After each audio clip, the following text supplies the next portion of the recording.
Hi, this is Dr. Duresti with the Cranial Release Technique, and I want to thank you so much for all your comments and questions from the last video that I did. I would like to just follow up with a little more details from what we covered last time. So it was about 100 years ago when Dr. William Sutherland, an American osteopath, came up with the concept that the cranium, with its 22 separate bones, is designed to move. And I hope you can see this in the camera. This is a Hoberman sphere, and this is a great example of how the 22 cranial bones should be moving.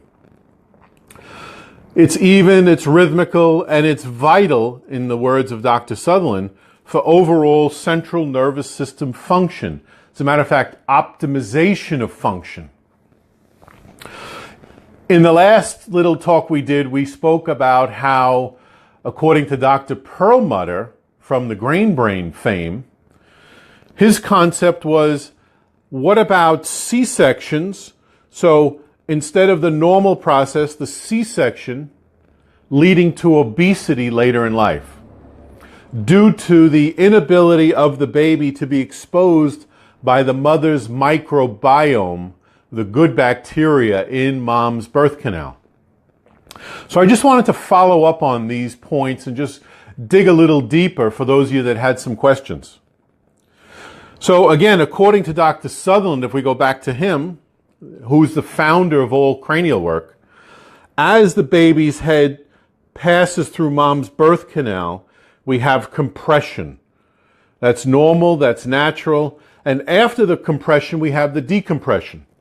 So if I use the sphere, it's as if here's the baby's head entering mom's birth canal, compression, compression, compression, head exits, decompression, and that's the kickstart that now gets the cranium moving, stimulates the primary respiratory mechanism.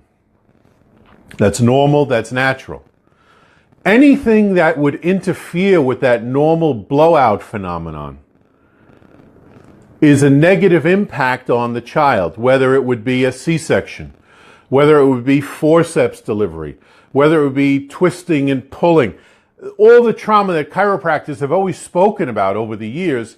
But now I want to take it not from the neck, the cervical spine, up to the head. As a matter of fact, this is a plastic model of a baby's skull, and if you can take a good look at it, I'll try to hold it as best I can to the camera, everywhere you look on this baby's model, you'll see distortion. You'll notice the right eye is lower, the right eye is smaller. If you look from the top down, the whole cranium is distorted, it's twisted. So again, every delivery that's happening, whether it be natural or traumatic, whatever we want to term traumatic, C-section, forceps, vacuum extractor, whatever we want to term as traumatic, all of that negatively impacts the cranium. So it distorts the cranium, it twists the cranium.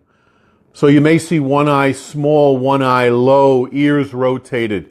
Overall asymmetry of one side of the face and one side of the head from one to the other. That asymmetry is going to negatively impact the primary respiratory mechanism, this involuntary mechanism that Dr. Sutherland spoke about.